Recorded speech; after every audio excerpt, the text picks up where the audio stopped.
नमस्कार, मैं दमयंती कक्षा 9वीं की छात्रा आप सभी के समक्ष ल्हासा की ओर पाठ का सार लेकर प्रस्तुत हूँ।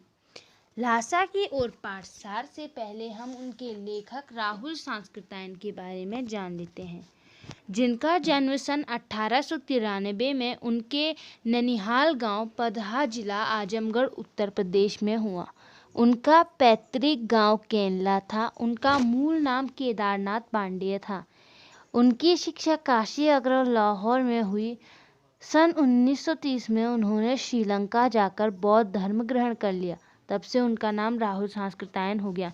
ये अनेक भाषाओं के ज्ञाता थे, जिनमें प्रमुख था पल्ली, प्राकृतिक, अब्राह्म, चीनी, तिब्बती, जापानी, रूसी सहित अनेक भाषाएं थीं।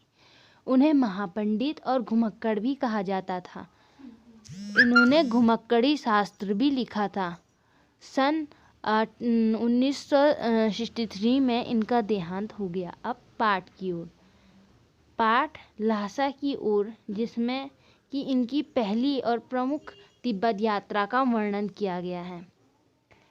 ल्हासा की ओर राहुल सांस्कृत्यायन जी की प्रथम तिब्बत यात्रा से लिया गया है।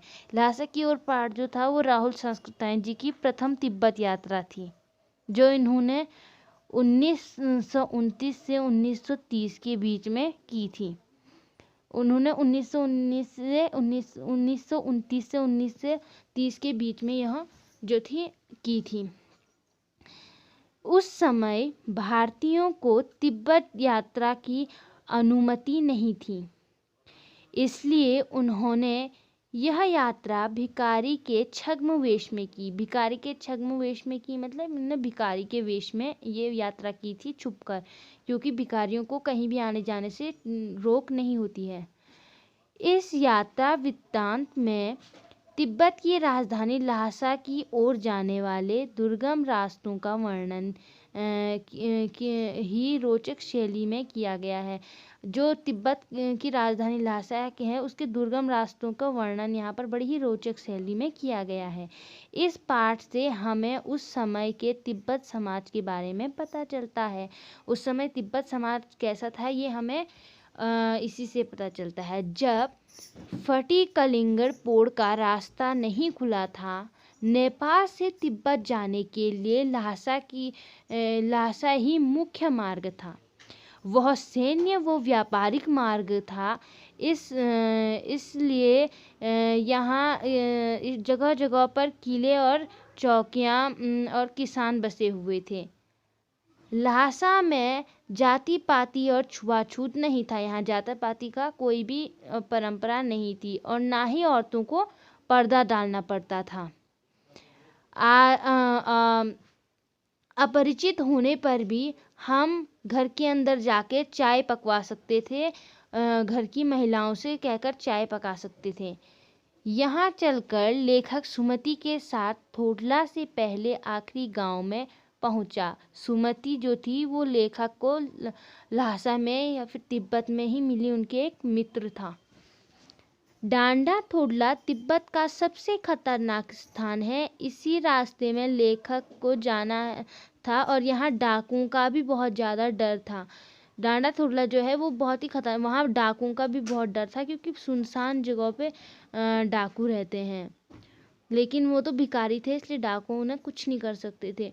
उनका अगला पड़ाव लंडकोर था, जिसमें पहाड़ की ऊंची चढ़ाई भी थी और जो 16 से 17 मील की पूरी दूरी पर था। सामान सहित चढ़ना कठिन था, अतः उन्होंने 2 घोड़े किराए पर लिए।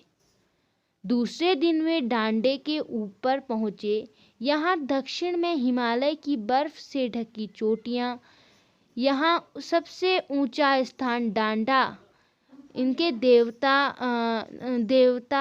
का था, जिसे पत्थर के ढेर, जानवरों के सिंगों तथा कपड़े की रंग बिरंगी झाड़ियों से सजाया गया था। घोड़ा, जो लेखक का घोड़ा था, वो सुस्त था। इसके कारण लेखक जो है बहुत देर बाद पहुंचे। वो थोड़ा सा रास्ता भी भटक गए थे, इसलिए वो देर में पहुंचे। लंडकोर पहुंचा उसने वहाँ उसके साथी वहाँ उनका जो है इंतज़ार कर रहे थे। उनके साथी उनका इंतज़ार कर रहे थे। उनकी सामान वे पीठ पर लाद कर और हाथ में डंडा लेकर वे आगे बढ़ी। तिब्बत जमीन बहुत ही अधिक छोटे बड़े जमींदारों में बटी थी, जिनका ज़्यादातर हिस्सा मठों के हाथ में है।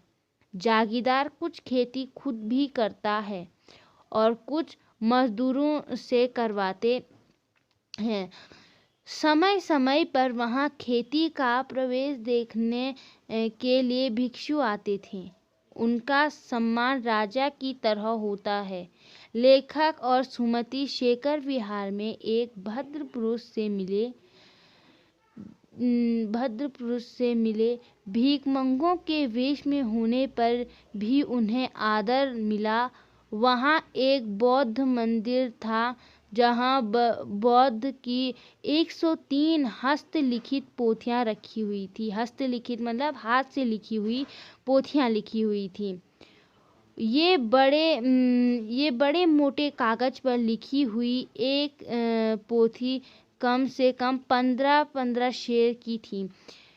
उन्हीं पोथियों में खो गए। लेखक जो थे वो किताब पढ़ने के शौकीन थे, इसलिए वो उसी पोथी में खो गए। इसलिए सुमति को यजमानों के पास जाने की अनुमति दे दी। इसलिए उन्होंने क्या किया, सुमति को उनके यजमानों के पास जाने की अनुमति भी दे दी, क्योंकि वो तो किताबों में खो गए थे। और सुमति ने इस बात का फ़ायदा उठाया और लेखक ने उन्हें मना भी नहीं किया, उन्हें जाने दिया।